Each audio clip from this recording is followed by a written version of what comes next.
So yung mga children po natin, doon po tayo sa gilid. Ayan. So yung mga children po, meron po tayong guro na magtuturo po sa inyo. Dito po tayo sa side na ito. Amen. Hallelujah. Hindi po, hintayin po namin kayo na makaupo lahat bago po tayo magsimula sa ating pong gawain. Amen.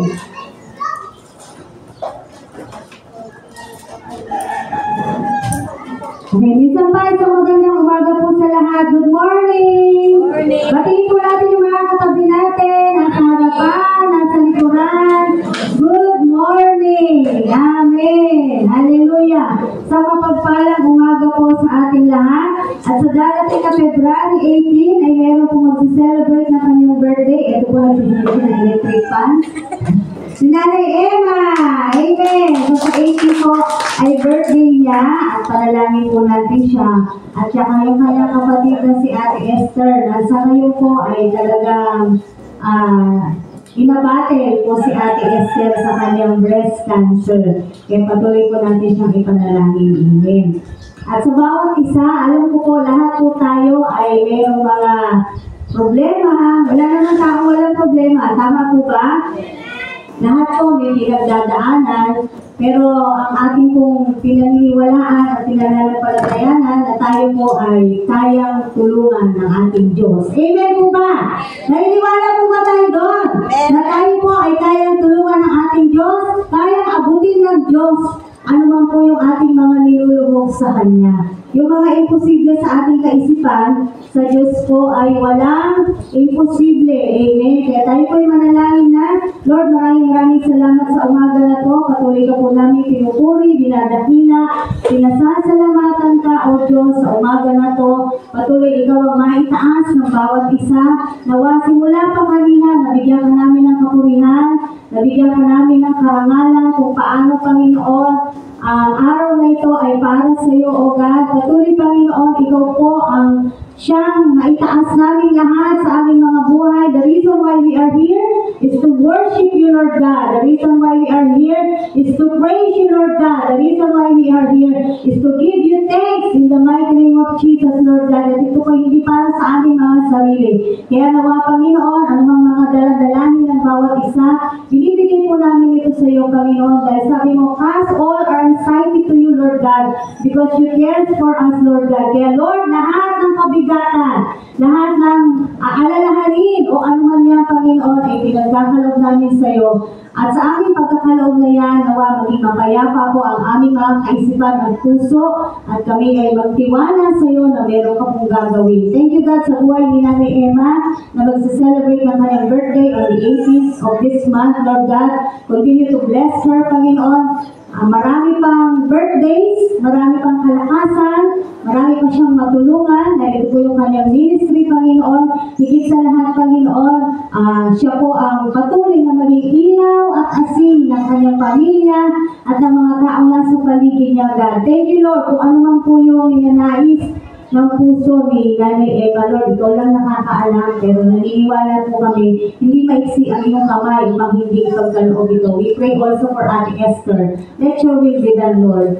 Hindi kami mga doktor, wala rin po kami alam, but we just entrust to you everything about Ate Esther. Kaya Lord, sa iyo po ang papuri sa umaga na ito sa pangalan ng Panginoong Jesus, kami pong natin magsasabi na, Amen! Amen! Hallelujah! Amen. So katulad po ng sinabi ko nung nakaraang linggo, tayo po ay may continuation yung pinag-usapan natin nung nakaraang linggo. Kung saan, pinag-usapan po natin nung nakaraang linggo, tayo po ay patuloy na mangaral, amen, ng salita ng Panginoon, at tayo po ay gawin natin inspirasyon si Pablo, no, kung paano po namuhay si Pablo. At pagdating po ng panahon, tayo po ay i-honor ng God. At nabasa na po natin yan doon sa mga unang verses na pinag-aralan po natin. Ngayon, tingnan naman natin yung pagpapatuloy po ng ating pag-aaralan. Punta muna tayo sa Genesis, chapter 6 po, verses 9 to 13. Hindi po ito yung ating, pangalawa po ito sa ating main verse, pero meron po talaga tayong main verse na babasahin mamaya.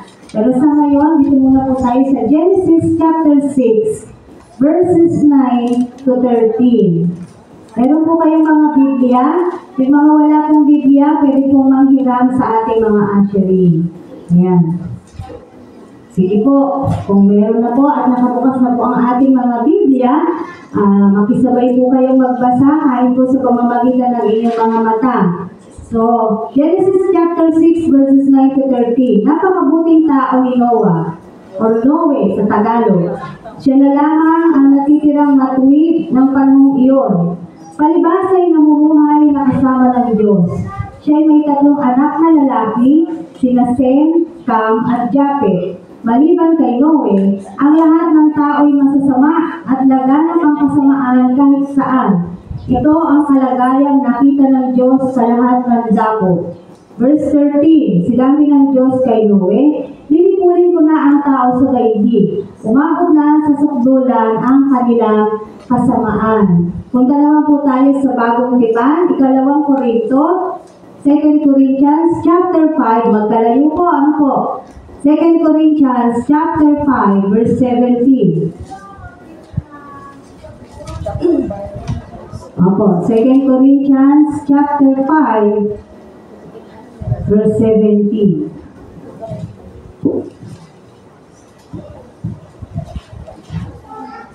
Nakita na?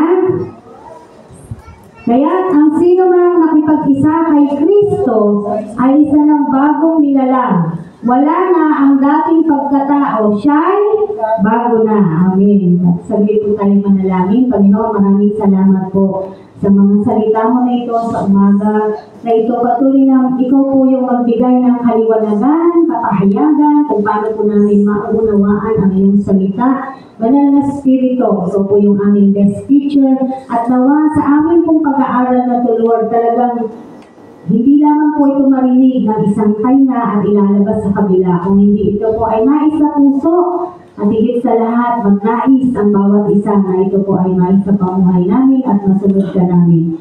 In Jesus' name, Amen. Tingnan po natin yung buhay ni Noe. Sabi po rito sa ating pong unang binasa sa Genesis, si Noe po ay napakabuting tao. Sa napakaraming tao, si Noe ang napakabuting tao. Siya na lamang ang natitirang matuwid noong panahon na yon. Amen.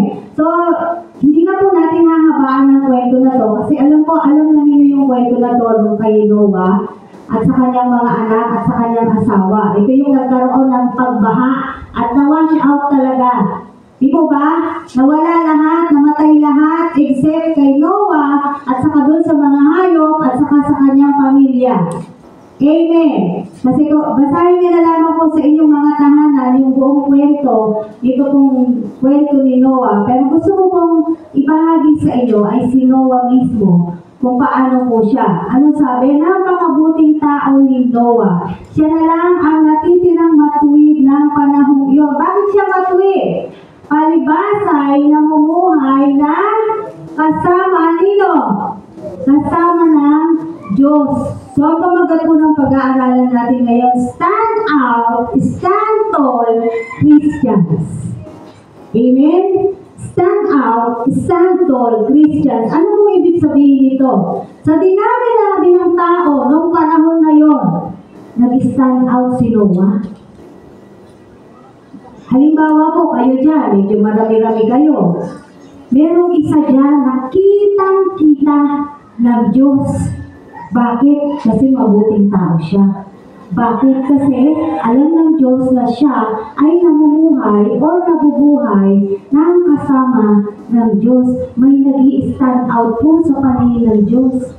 Amen? At itong panahon na to, ang nag-stand out ng panahon na yun ay si Noah. Si Noah ba ay perfectong tao? Hindi.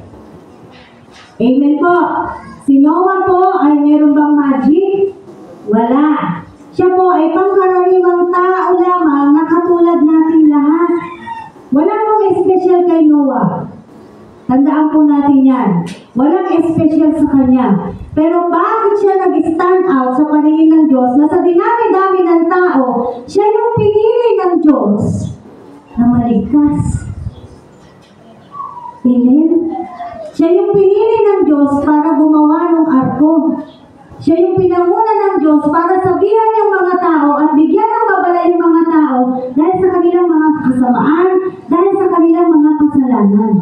Imperfect din po si Noah. Pero ganun pa man, kahit siya po ay imperfecto, magkaiba naman kasi yung namumuhay ka na talaga sa kasalanan kaysa doon sa kumikilala ka sa Diyos at nabubuhay ka na para sa Diyos. Magkaiba po yan. Bagaman nakakagawa ng kasalanan, ang isang tao kung namumuhay siya sa Diyos, alam niya yung kanyang kalalagayan sa harapan ng Diyos. Alam niya yung gagawin niya kapag siya nakagagawa ng kasalanan at kasamaan.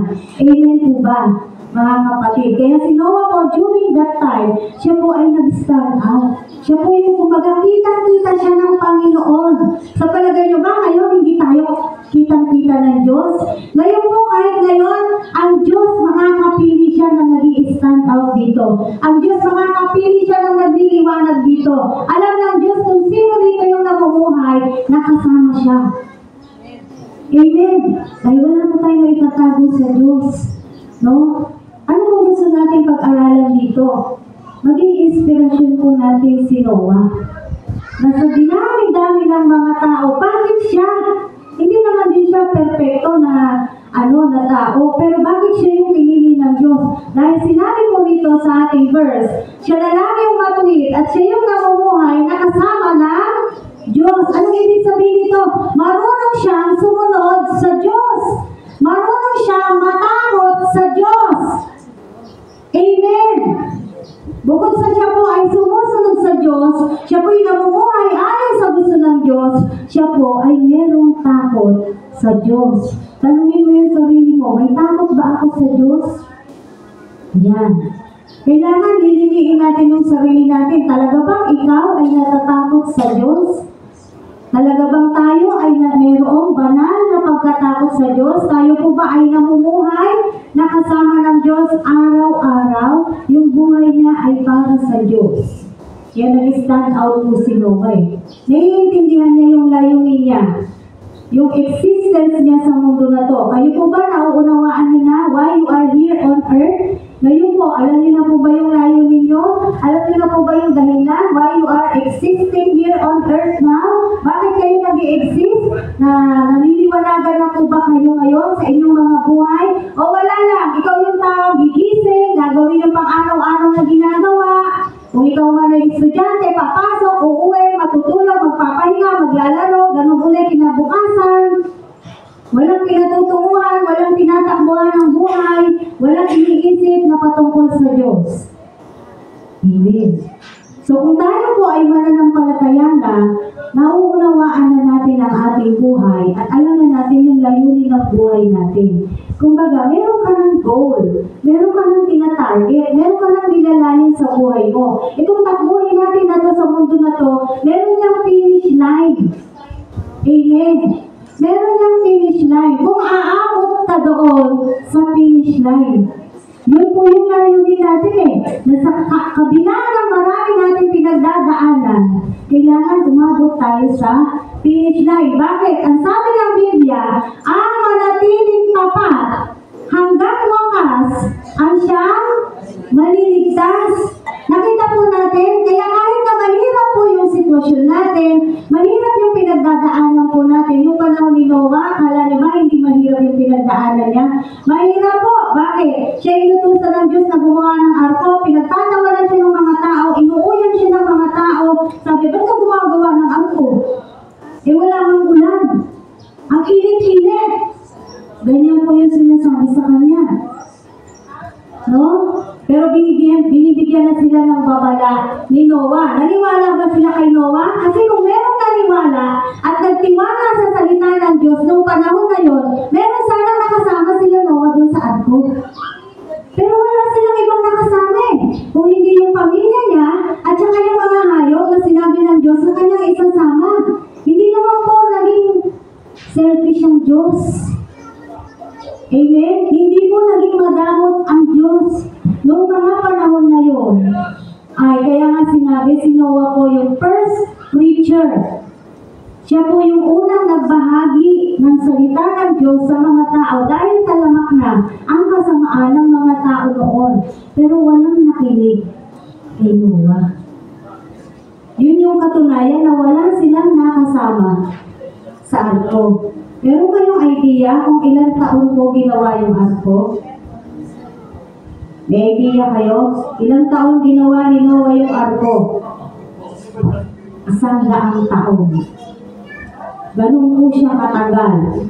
100 years. For 100 years na ginawa niya yung arko, wala siyang tigil ng pagbibigay ng babala sa mga tao. Walang nagtiwala. Walang naniwala. Kaya walang naligtas. Kailan sila humahabol na sila'y makapasok doon sa arko? Nung nandun na yung baha. Wala na, sinarado na ng Diyos yung arko eh. Diba yung kwento? Noah, pumalik na kayo dyan. Isasara ko na yung arko. Amen? So makita po natin dito, no? Si Noah, naiintindihan niya yung buhay niya. Para saan yung buhay niya? Ikaw kapatid, naiintindihan mo ba yung buhay mo? Para saan ang buhay mo? Given na yung para sa pamilya po natin eh. Diba? Pag tinanong mo yung tao, ano bang, ano mo?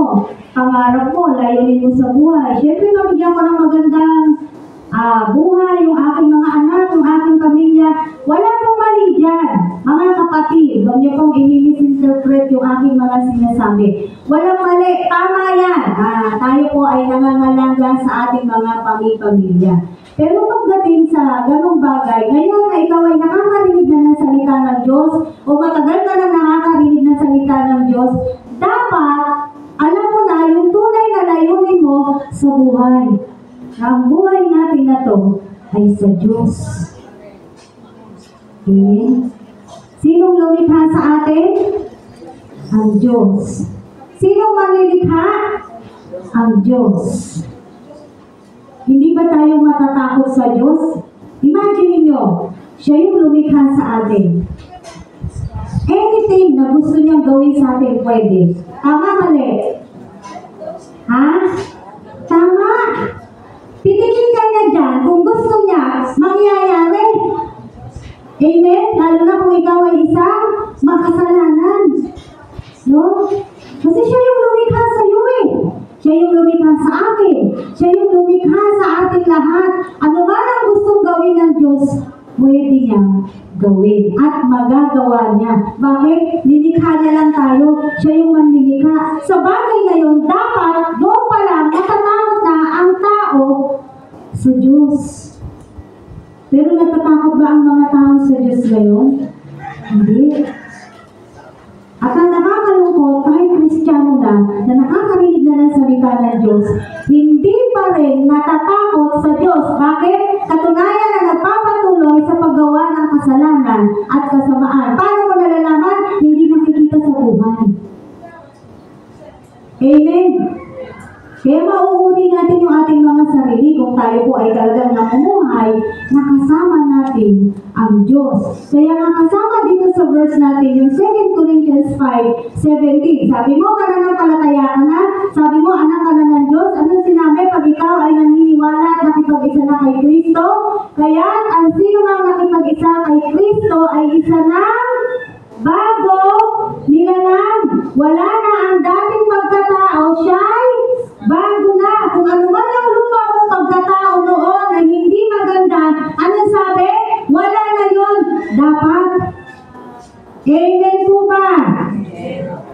Wala na. Wala na yung luma. Kung may natitira, konti-konti na lang. Lalo na kung bumibilang ka na ng ilang panahon sa iyong pagsamba, sa iyong pananampalataya, sa iyong pamumuhay Kristiyano, kasi binabago po tayo ng Diyos araw-araw. Ang tanong kasi dyan, nagpapabago ka ba? Ang Diyos hindi po siya nagkukulang. Wala pong problema sa Diyos. Sa kanina yung problema? Nasa atin. Again and again, I'll tell you, yung bagay na yan ay pinagdidesisyonan. Didesisyonan mo ba na ikaw talaga'y sumunod sa Diyos o hindi? Decision making po yan. Kung ayaw mong desisyonan, ay wala talaga. Huwag kang maghihintay ng parang magic dyan na magbigla ka na ng mababago na sinasabi mo, gusto mong bumait, ayaw mo namang pagsikapan na ikaw ay bumait. Ano niyo po yung gusto kong sabihin? Gusto natin, sinasabi natin, gusto ko namang bumait, pero wala ka namang ginagawang kaparaanan para ikaw ay bumait. Amen. No? Kasi sabi rito, kung ikay nakipag-isa na kay Kristo, isa ka ng bagong nilalang. Nag-i-stand out ka na. Kristiyano, Christian. Nangingibabaw ka na. Ikaw ay nagliliwanag na. Ano sabi sa mga anak ng Diyos? Mateo 5:13-16. Buksan po natin ating mga Biblia. Matthew chapter 5, verses 13-16.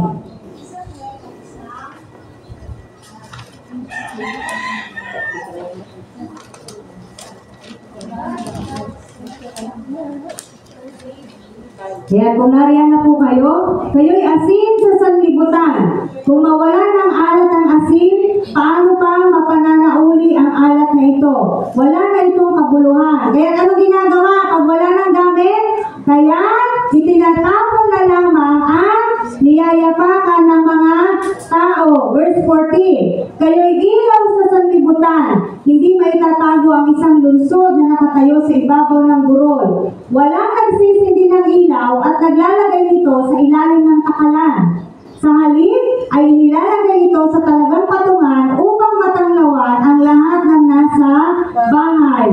Gayon din naman, dapat ninyong paliwanagin ang inyong ilaw sa harapan nino ng mga tao upang makita nila ang inyong mabubuting gawa at luwalhatiin ang inyong amang nasa langit. Nakita po natin ito, sinasabi, dapat ninyong paliwanagin ang inyong ilaw para makita nilo ng mga tao. Sa harapan ng mga tao, dapat nagliliwanag ka bilang ikaw ay isang Kristiyano. Ito yung sinasabi natin, nag-i-stand out ka dapat, nag-i-stand tall ka dapat. Alam ko, mayroong kantang liwanag sa dilim. Amen? So bilang Kristiyano, ikaw dapat yung liwanag sa dilim. Na pag ikaw ay sinama sa napakaraming tao, nag-i-stand out ka. Ito yung Kristiyano. Ito yung anak ng Diyos. At ang pinakamaganda sa lahat, nakikita tayo ng Diyos. Alam ng Diyos na nag-i-stand out tayo. Mapipili ka ng parang si Noah. Mapipili tayo ng parang si Noah na nagbinibigyan ng napakahalagang tungkulin sa mundo na to. Amen, mga kapatid. Sabi rito, yung tayo ay asin at ilaw. Yung asin, kailangan may alat. Kasi pag wala na siyang alat, walang kwenta, hindi na yung asin.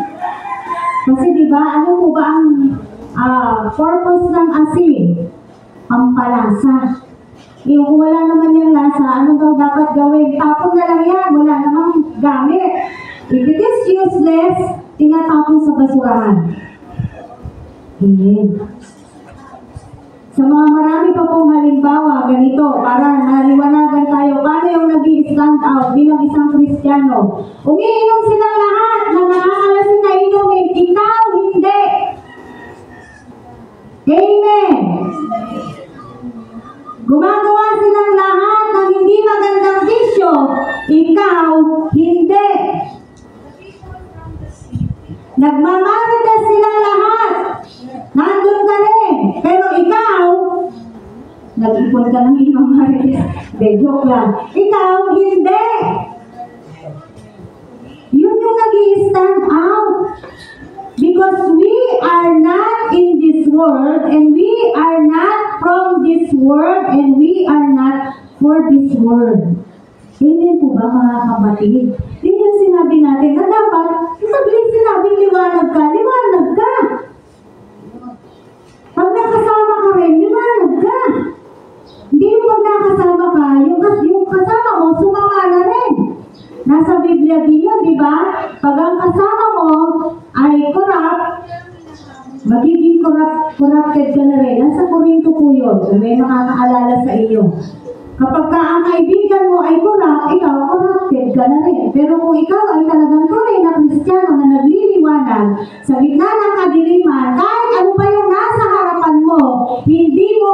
gawin kahit ano man sabihin sa'yo. Masaktan ka man sa mga sinasabi nila, kahit mapaiyak ka, hindi mo gagawin. Bakit? Nagliliwanag ka eh. At alam mo yung kalagayan mo na ikaw ay isang anak ng Diyos. At sinasabi mo, ikaw ay bagong nilalang, bago ka na talaga kung gano'n na ang nangyayari. Pero kung hindi mo gano'n yung nangyayari, huwag mo sasabihin bagong nilalang ka na. Huwag mo sasabihin na nakipag-isa ka na kay Kristo. Kasi nasan yung bago? Kung wala rin naman makitang bago. Nakakuha niyo po yung punto? Kung wala rin naman pong pagbabago, paano mo sinasabi na ikaw ay isa ng bagong nilalang? Hindi po tayo by pangalan lamang, by label lamang, hindi po. Because we cannot mock God. Makapagtago, makapaglihim man tayo sa tao, sa Diyos, hindi po tayo makakapagtago. God knows each and every one of us. Kahit ngayon mismo sa araw na to at sa oras na to, alam niya yung laman ng puso mo, alam niya yung laman ng isip mo, ikaw ba talaga ay nasa Diyos, nakikinig ka ba talaga ng salita ng Diyos, o lumilipad ang isip mo kung saan. Alam niya po lahat ito. Wala tayong maitatago, wala po tayong maililihi sa ating Panginoon. Yun po yung sinasabi na nag-i-stand out tayo. Na yung mga nasa kapaligiran po natin, hindi na maganda yung ginagawa nila, pero nananatili kang tapat sa Diyos. Kasi Odang, ano sabihin nila sa'yo? Kasi Odang, sabihin kang KJ, wala kang kwentang kasama. Boring kang kasama. Eh kung ang gusto naman nilang kasiyahan at kaligayahan na sinasabi ay patungo sa kapahamakan, tanggapin mo na boring ka, okay lang yun. Kasi sila, hindi ka naman nila maliligtas. Tandaan po natin yan. Amen? Kahit anong sabihin sa'yo ng tao, sabihin mo, nakakahiya kasi. Napapahiya ako eh. Eh di mapahiya ka na dito, huwag ka lang mapapahiya sa harapan ng Diyos. Okay lang yun. Isa ito sa mga bagay na dapat nating pagtiisan o sanayin natin yung ating mga sarili. If ever man na ma-persecute po tayo, darating ang panahon po ma-persecute po tayo. Na tayo po ay pagsasalitaan ng mga hindi magaganda kasi nananampalataya ka at sumusunod ka kay Kristo. Kasi iniiwasan mo na ang kasamaan. Kasi ayaw mo na ng kasalanan. Kaya darating ang araw, ang panahon, persecute ka talaga ng mga tao. Minsan yung mismo mga kasama mo pa sa bahay. Amen. Or yung mga close friends mo. Pero uulitin ko, okay lang, tanggapin na natin kung ano yung sinasabi nila. What I mean tanggapin is, huwag mo nang patulan. Pero hindi ka, para masiyahan sila, ay gagawin mo yung gusto nila. Sana maging malakas at matatag po tayo sa ganung bagay. Amen. Kasi sabi natin, bagong nilalang na po tayo eh. No? So katulad ni Noah, magpatuloy po tayong lumalakad na kasama ang Diyos. Huwag tayong lalakad mag-isa. Bakit? Mahirap pong maglakad mag-isa sa mundo na to. Sa totoo lang. Mahirap pong mamuhay sa mundo na to na tayong mag-isa lamang na hindi po natin kasama ang Diyos. Talagang mapapariwara po tayo, sasama po tayo kung hindi po natin kasama ang Diyos sa ating journey dito sa lupa. Amen? Kasi paglabas mo pa lang ng bahay, nandoon na ang kasalanan, ang kasamaan, yung tukso, lahat na, nandyan na. No? Kaya mahirap pong lumakad nang wala po ang Diyos sa ating mga feeling. Kaya isama po natin, mamuhay tayo na kasama ang Diyos. Paano mo makakasama ang Diyos na natatandaan mo yung salita niya? Sinasa puso mo yung salita niya. At higit sa lahat, sinusunod mo yung salita niya. Kasi sabi niya sa Santiago, wag lang kayong maging tagapakinig. Kayo'y maging tagagawa rin, tagasunod din ng salita. Wag lang pakinig ng pakinig. Kung hindi, susundin din. Gagawin din yung mga napapakinggan salita ng Diyos. Hindi po ba? Magpatuloy po tayong mamuhay kasama ang Diyos. Uulitin ko, kahit sabihan ka na napaka-boring mong kasama. Ang gusto mo, Biblia. Ang gusto mo, Bible study. Sila, ang gusto nila, manood ng YouTube, ng mga kalaswaan, ng mga kahihiyan, ng mga kung ano-anong bagay. Dapat doon nag-stand out ka talaga. Amen. Yung mga bagay na yun, dapat napapagtagumpayan po talaga. No? Mamuhay tayo kasama ang presensya ng Diyos. Palaging manalangin. Palaging tumawag sa Diyos. Kasi hindi nga natin kaya mag-isa. We need the help of our God. We need our God. That's why we need to pray unceasingly. Kaya nga sinabi, di ba? Pray unceasingly. Huwag kang titigil manalangin. Ano yun? Wala akong gagawin kundi mag-pray na lang ang mag-pray. Alam naman ng Diyos na may ginagawa po tayo eh. Tama? Kaya mo bang manalangin sa isip? Kaya? Hindi. Kaya. Kung ikaw'y naliligo, kaya mo bang manalangin? Naglalaba, kaya manalangin? Kaya. Tama po? Nagtatrabaho, kaya manalangin? Kaya. Nag-aaral, estudyante ako, kaya bang manalangin? Kaya. Pag gusto, kaya. Pag ayaw, wala akong oras. Busy ako eh. Dami kong ginawa, hindi na ako nakapag-pray. Biro mo, Kristiyano ka, sabi mo, maghapon, magdamag, di ka nananalangin. Paano ka naman naging Kristiyano no? Maghapon, magdamag, di ka nagpe-pray. O kaya yung sinasabi mo, nag-pray ka na ba? O, nagpe-pray ako. Kada kailan, kada kain. Thank you, Lord. Hindi po yun yung sinasabi kong panalangin. Given na uli yun. Kapag ikaw ay kumakain, magpasalamat ka dun sa pagpapalang meron ka sa harapan mo. When I say prayer, talagang nakikipag-niig ka, nakikipag-usap ka sa Diyos mo. Sa Diyos natin. Amen po. Kasi nga hindi po natin kaya. Kaya manalangin po tayo ng manalangin. Humingi tayo ng tulong sa ating Diyos. No? Punuin po natin yung ating sarili ng presensya ng Diyos. Kaya sabi rin dun sa kanta, di ba, magbabad po tayo sa presensya ng Diyos para nang sa ganon, tayo po ay managumpay sa lahat ng galaw ng kaaway. Sa lahat ng ginagawa ng demonyo sa atin, araw-araw ay managumpay po tayo. Kailangan natin magbabad po sa presensya ng ating po Diyos. Dahil kung di po tayo babad sa presensya ng Diyos, sigurado talagang matutokso ka, gagawin mo pa rin itong mga bagay na to. Bakit? Kasi kulang ka. Kung baga sa pader, yung pader mo, butas-butas. Kaya nakakalusog din yung gawa ng kaaway. Amen po ba? No, kaya kailangan magbabad po tayo sa presensya ng ating pong Panginoon. Huwag mong pagsasawaan. Sasabihin mo, nabasa mo na yung Bible from Genesis to Revelation. Basahin mo ulit. Bakit? Palagi pong bago ang kapahayagan ng Diyos. Hindi ba kayo nagtataka? Ang dami nang nag-preach. Siguro, sa dami ng preacher na i-preach na yata lahat, di ba?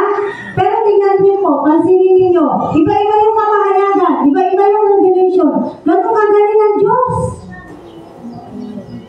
Kasi kung ano yung kailangan ng mga tao na marinig ng tao, yun yung binibigay na salita ng Diyos. Ganun ka makapangyarihan po ang ating Diyos. Magpatuloy po tayong mahalin ng Diyos. Marunong po tayong lahat magmahal. Tama po? No?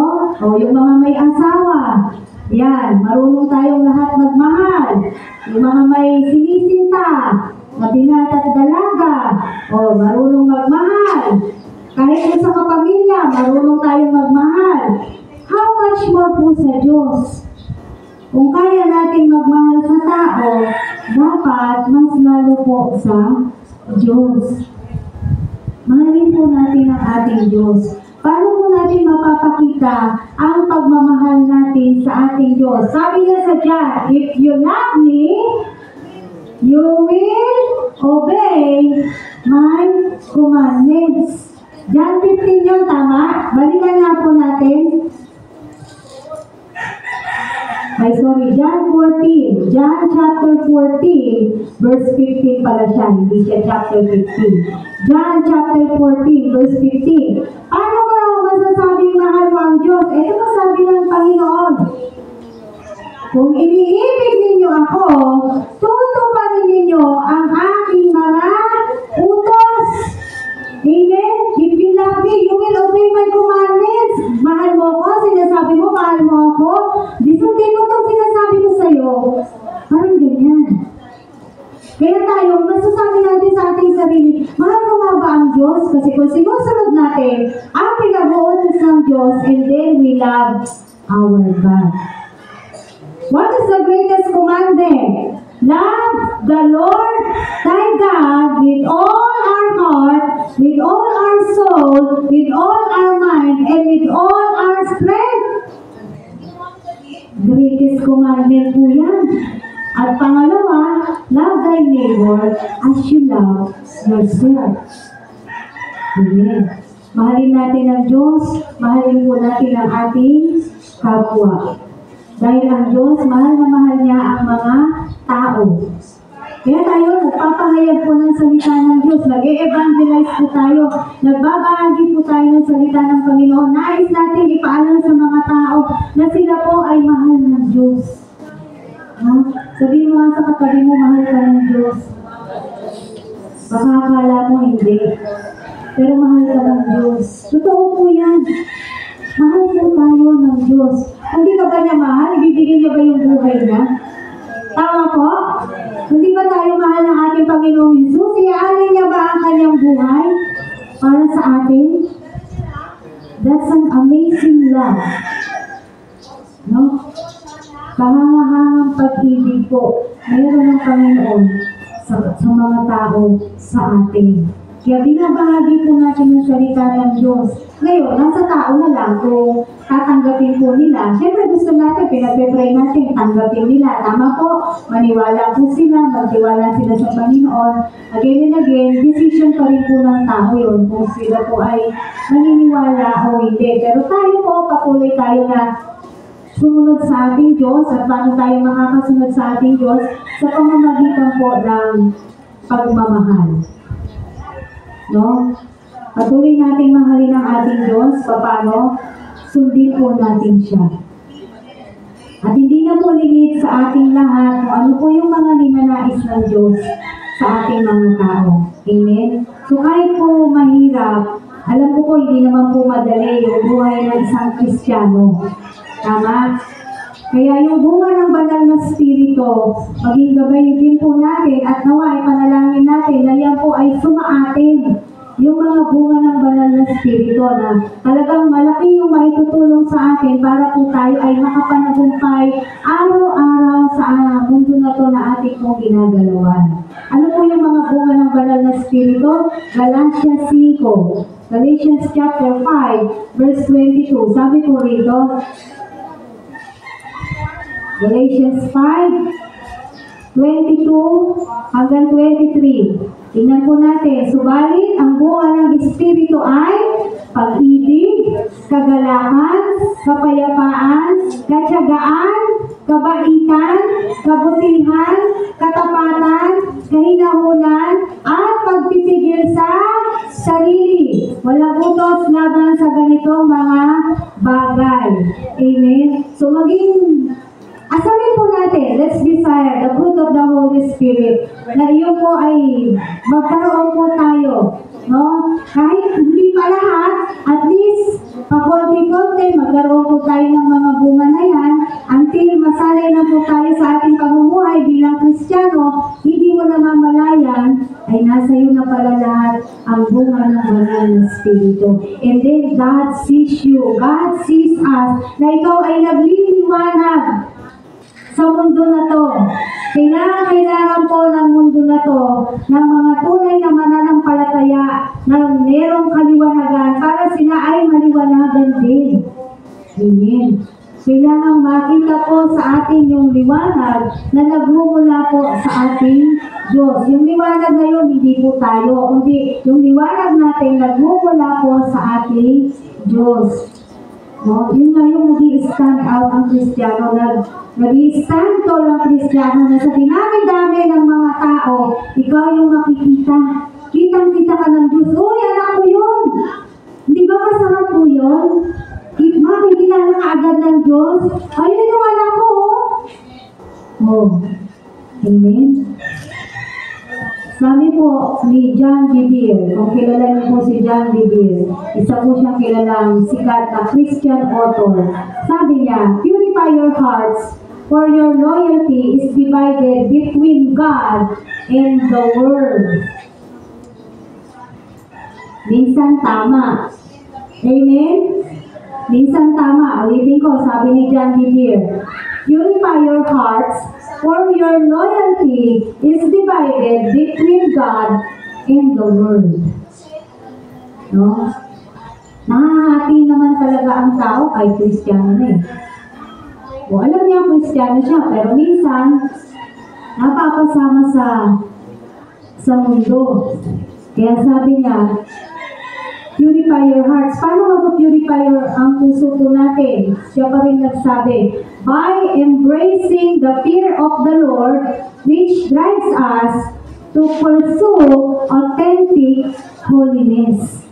Ayun. Para maging malinis daw po ang ating mga puso, embrace the fear of the Lord, which drives us to pursue authentic. Meron siyang salitang authentic. Ano sa Tagalog yung authentic? Authentic holiness. Ha? Tunay. Totoo. Hindi pwedeng kabanalan. Tunay na kabanalan. Yun ang ipopursue mo if you have fear. Kung may takot ka sa Diyos. Sabi po sa James 4:8 or Santiago. Ang James po ay English, yung Santiago, Tagalog. Santiago 4:8. Sabi po dito,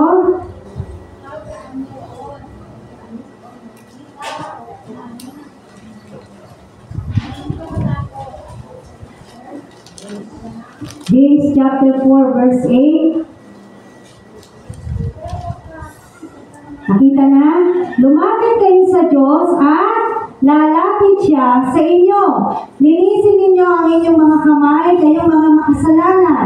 Linisin ninyo ang inyong puso, kayong pabago-bago ang isip. Mamighati kayo, maghinagpis at tumangis. Palitan ninyo ng pagluha ang inyong halakakan at ng kapanglawan ang inyong kagalakan. Magpakababa kayo sa harapan ng Panginoon at itataas niya kayo. Amen. Magpatuloy po tayong lumapit sa ating Panginoong Diyos. Sabi rito, lumapit kayo sa Diyos at lalapit siya sa inyo. We have to draw near to our God. No? Magsaliksik po tayo sa Diyos. Kilalanin natin mabuti ang ating Panginoong Diyos. Baka akala natin, kilala na po natin ang Panginoon. Kilalanin po natin mabuti ang ating Panginoon at nagpapakilala po ang Diyos sa kanyang mga anak araw-araw. Ano ibig sabihin dito na mamighati kayo, maghinagpis? Yung mga hindi magagandang ginagawa po natin, yun yung mga tatangisan natin. Yun yung mga kinakalungkot na natin. At sa pagdating ng araw, kung tayo magpapakumbaba sa harapan ng Diyos, tayo po ay itataas ng Diyos. Ito yung sinasabi ko, in His time, God will honor His faithful children. In His time, God will reward His faithful children. At yun po yung gusto natin. Amen. Yun po yung inaasam natin na nawa. Yung nga yung sinasabi natin dito, nawa, pagdating ng panahon, sabi nga, kung mananatili tayong tapat hanggang wakas, ay makamtan po natin yung kaligtasan pinapangako ng Diyos na makakasama niya tayo sa kanyang kaharian.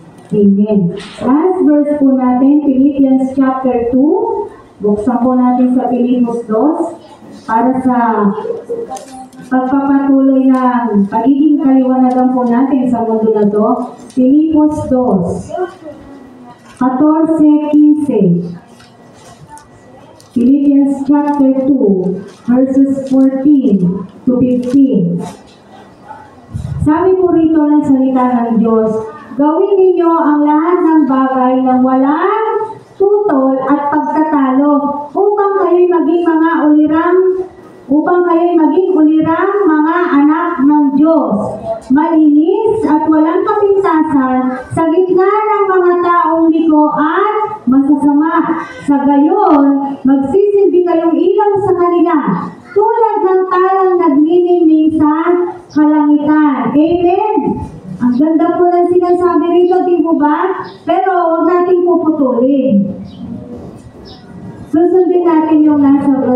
14. Ano sabi doon? Gawin ninyo ang lahat ng bagay na walang tutol at pagtatalo. Walang tutol, walang ang reklamo. No? At walang pagtatalo. Para ano? Para maging kulirang anak tayo ng Diyos. Malinis, walang kapintasan sa gitna ng mga taong ligo. Kasi nga tayo yung magsisilbing liwanag. Yun nga yung sinasabi ko. Lahat gumagawa ng hindi maganda, pero ikaw nananatili kang tapat sa ating Diyos.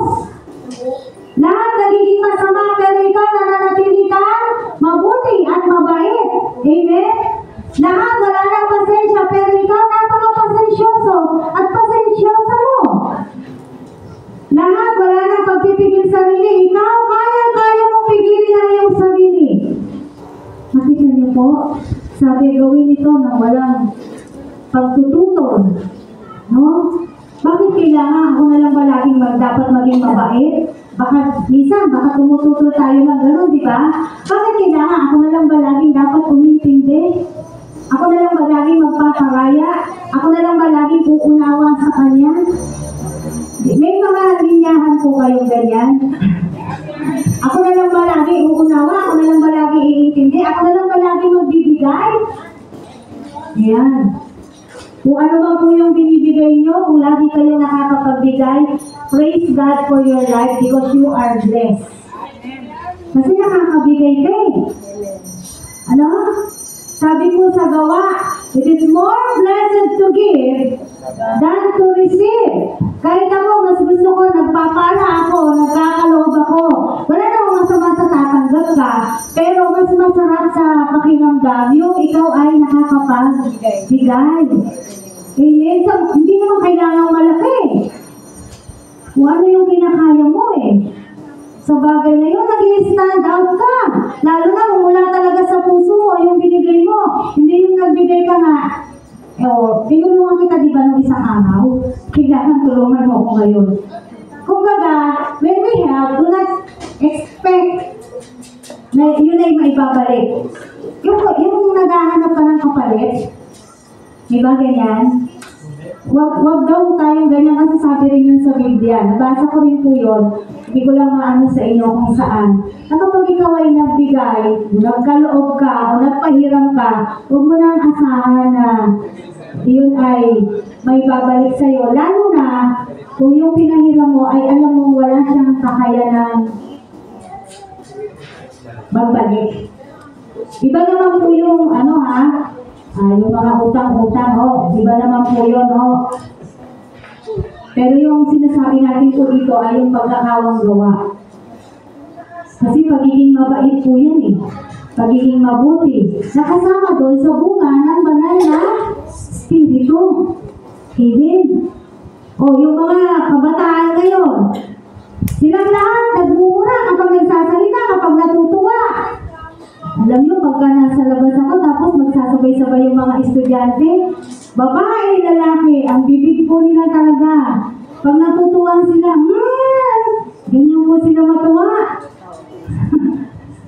Yung kanilang ay mura.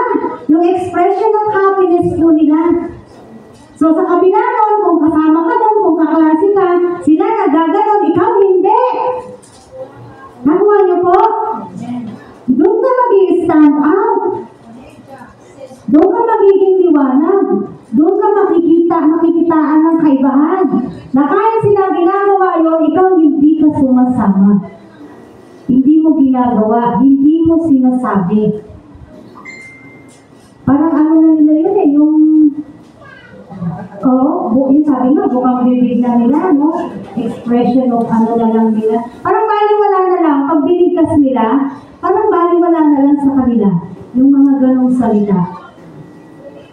Kaya gusto rin po natin talaga na maabot ang mga kabataan, Marami po tayong gustong abutin. Sana magpaabot po sila.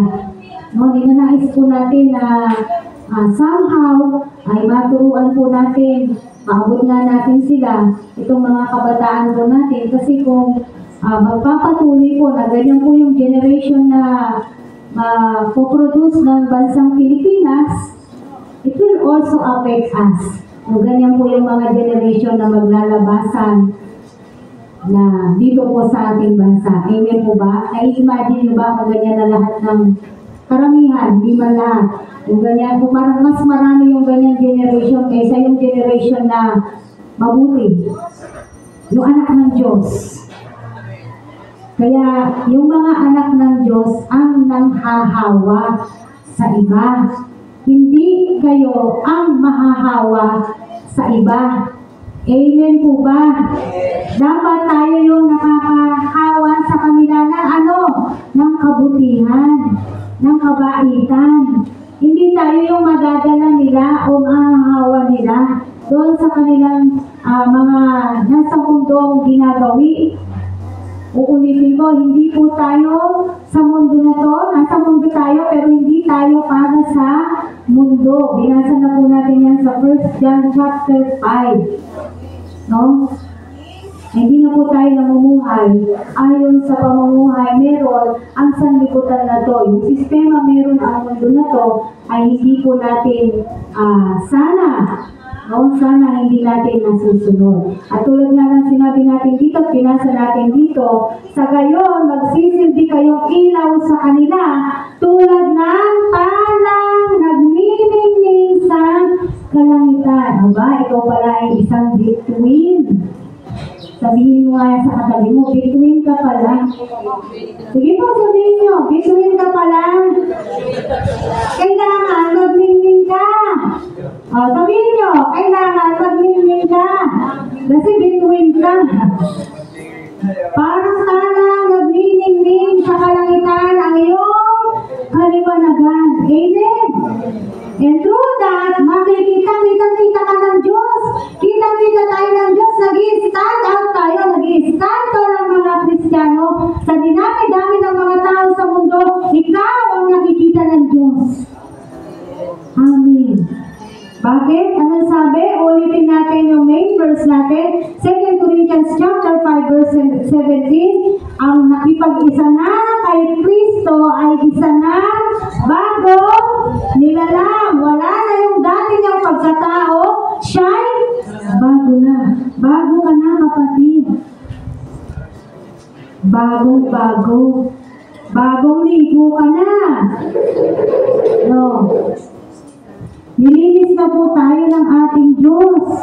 Huwag na po tayong bumalik sa karumihan. Yung example nila palagi, di ba? Yung baboy, kahit paliguan mo, bumabalik siya sa putik, di ba? No. Well, hindi na po tayo ganun. Kasi hindi naman tayo baboy eh. Tanggap niyo ba na baboy kayo? Di ba? Hindi po tayo baboy, tayo po yung mga tao. Kaya kung tayo inilinis na ng Diyos, ay huwag na po tayong babalik doon sa karumihan kung saan nilinis na nga tayo, inialis na tayo ng Diyos doon. Huwag na po tayo doon babalik. Amen? Ang kasamaan po ay nagdudulot ng kapahamakan. At naniniwala ako, walang taong gustong mapahamak. Kailangan lang nilang marinig ang salita ng Diyos. Kailangan lang nilang marinig ang katotohanan. Para nang sa ganoon ay hindi po sila mapahamak. At yun po yung isa sa mga dapat ginagampanan natin mga Kristiyano, our Great Commission. Memorize niyo na ba? Matthew 28:19 to 20. Memorize niyo na. Okay, sabi ko nung nakaraan, memorize niyo to, di po ba? Mateo 28. Kaya, humayo kayo at gawin niyo ang alagad ko. Diba sabi? Ito po, isa po sa mga dapat, hindi isa, ito po yung main, our Great Commission. Kanina, nalaman natin yung ating Great Commandment or Greatest Commandment. Ito naman yung ating Great Commission. Matthew 28 verses 19 to 20. Sabi ni Jesus, kaya humayo kayo at gawin niyong alagad ko. Sino? Ang lahat ng bansa. Anong gagawin? Bautismuhan niyo sila sa ngalan ng Ama at ng Anak at ng Espiritu Santo. Tapos na ba? Di pa. At turuan sumunod sa lahat ng ipinagutos ko sa inyo. Tandaan ninyo, ako'y laging kasama nyo hanggang sa katapusan ng sanlibutan. Amen. Kanino trabaho ang paghayop? Alam naman nila yung sagot pala. Kanino ulit trabaho ang paghayop? Sa atin. Sa darating po na February 22, meron po tayong evangelism. Dito po tayo magkikita-kita sa church. Alas 10 ng umaga. Again, trabaho po nating lahat. Ano sabi kanina? Kung mahal mo ang Diyos? Kung mahal mo ang Diyos, anong gagawin? Susunod sa Kanya. Sa Kanyang pinag-uutos. Ito po ba'y pinag-uutos niya? Yes. Hindi ito pakiusap. Ito po ay kautosan ng Diyos. Anong sabi? Kaya humayo kayo at gawin yung alagad. Gawing alagad. Hindi mo lang sila babahagi na ng salita ng Diyos kung hindi gagawin natin silang alagad ni Kristo. Ano ba yung alagad? Sumusunod sa Diyos, gumagawa para sa kalikuran, para sa Diyos, nagmi-ministeryo, yung po ang alagad ni Kristo. Amen. At babautismuhan. Kaya tayo nagbabautismo dito. Why? Kasi sinusunod natin yung sinasabi ni Jesus Christ. Bautismuhan niyo sila sa ngalan ng Ama at ng Anak at ng Espiritu Santo. At hindi po natapos doon. Turuan sumunod sa lahat ng pinag-utos ko sa inyo. Nakita niyo po ba, hindi yung evangelism mo, hindi siya basta nasirang ka na, o tama na, nasirang kami. Diba? Kung tutuusin, humayo kayo at gawin yung alagad. Kaya po tayo nagkakaroon ng discipleship training. Ito po yun eh. Sinusunod natin yung utos ng ating Panginoong Jesus. Bakit? Ito yung sabi ng Diyos. Gawing alagad niya. Yung lahat ng bansa, hindi na po natin magagawa yun. Tiyo ba? Unless, tinatawag ka talaga ng Diyos na maging misyonaryo sa ibang bansa. Pero tayo po, kung saan yung naaabot natin, kung saan yung pwede natin puntahan, kung saan yung kaya natin. Napaka-convenient na nga po ng ginagawa natin eh. Noong panahon po nila noon, nila Jesus Christ, humahayo sila. Anong gamit nila? Nakakotse ba sila? Nakasasakyan ba sila? Naka-airplane ba sila? Naka-jeep ba sila? Wala lahat yun. Tama mo ba? Naglalakad lang sila. Or minsan donkey, or minsan bangka. Sabi, yun ang mga mababasa natin sa Bible. Ngayon, pwede naman sumakay, may jeep. Diba? Hindi ka na mahihirapan. Kumbaga, very convenient po tayo sa panahon natin ngayon. If we will do Matthew 28, 19 to 20. Nasa atin na lang talaga kung gusto mong sumunod o hindi. Ngayon, pag sinabi mo mahal mo ang Diyos, i-ano lang po natin yung John 14:15. You said that you love me, you must obey me. Yun ang sinasabi niya eh. Sabi mo, mahal mo ako. Di sumunod ka sa pinag-uutos ko sa iyo. At ito po ay utos ng Diyos na dapat po natin sinusunod. Kaya kahit kuminsan, hindi tayo papansinin ng mga tao, okay lang. Ang mahalaga, tayo po ay nakakapagbahagi. Na ibibigay natin sa kanila yung katotohanan. No? Na ipapakilala natin sa kanila ang ating Panginoon. Yun po yung mga mahalagang bagay. Ngayon, uulitin natin, nasa kanila na po yung desisyon kung sila po ay tatanggap o hindi. So, ginagalang naman natin kung ano po yung magiging response nila. Bakit? Kasi tanging Diyos lang ang makapagpapabago ng kanilang puso at kaisipan. Tayo, kahit magbalik-baliktad tayo dyan, magtambling-tambling tayo sa harapan nila, hindi natin mababago yung nila, yung kaisipan at puso nila. Unless, ang Diyos po yung kikilos sa kanila. Amen! Kaya mga kapatid, mga bagong nilalang na po tayo, mamuhay po tayo ng nagliliwanag sa gitna ng mga taong liko. Amen po ba? Amen. Tayo po'y manalangin na at magpasalamat po tayo sa ating Panginoon.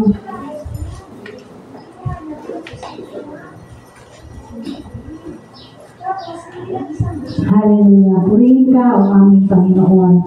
Nagpapasalamat po kami sa iyo, O Diyos, sa oras ito. Salamat po sa iyong mga salita. Salamat sa iyong pagmamahal.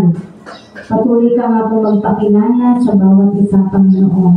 At nawa yung mga salita po narinig namin, Panginoon. Lord, katulad ng sinabi mo sa iyong salita sa 1, na kung mahal ka namin, susunod kami sa iyo. God, nawa ang bawat isa ay magnais na makasunod sa iyo, Panginoon. Nawa ang bawat isa, Panginoon, ay magkaroon ng commitment sa iyo, Diyos. Hindi po sa amin kung hindi sa iyo, Panginoon. Kami po ay pare-parehong tagapaglingkod mo, Panginoon. Kaya dalangin po namin, Panginoon, sa oras na to, O God, na yung mga salitang narinig po ng bawat isa. Nawa ito po'y tumimo, naging aral, maging gabay namin, O Diyos, at kaming kikilos at mabubuhay sa mundo na to, na dala-dala ang iyong salita, Panginoon. Na kami nga po ay magliwanag, Panginoon, sa gitna ng mga taong liko. Na kami nga po, Panginoon, ay mag-stand out, mag-stand tall, because you see us, Lord God. Nakikita mo kami. Wala kami maililihim sa iyo. Wala kami maitatago sa iyo, Panginoon. Kaya dalangin po ng bawat isa sa amin, Lord, katulad ni Noah. Nakita mo agad, kaya pinili mo siya, Panginoon. Nawa, maging ganun din ang bawat isa sa amin. Na sa mga taong nagdidiliman, kitang-kita mo kami dahil kami nagliliwanag dahil sa iyo, O Diyos. Kaya dalangin namin ang mga salita na patuloy na naaaral namin, Lord God. Maging dagdag pananampalataya po namin ito. Makapamuhay kami ayon sa aming mga pananampalataya. Makapamuhay po kami bilang mga tunay na Kristiyano at tunay na alagad mo, O God. Gamitin mo ang buhay po namin sa iyo, O God. Magamit mo kami, Panginoon, sa mga tao sa kapaligiran, sa mga taong nais pa namin bahaginan ng salita mo, sa mga taong gusto namin Lord, use our lives as a blessing to others, Lord God. Kaya salamat po ng marami, Panginoon. Patuloy na pinasasako po namin sa iyo ang aming kabuuan, ang aming mga sarili. Because without you, we cannot do anything, Lord God. And we are nothing, Panginoon. Pero salamat dahil minahal mo kami at pinili mo po kami. Salamat, Panginoon Jesus. Ang aming dalangin. Amen.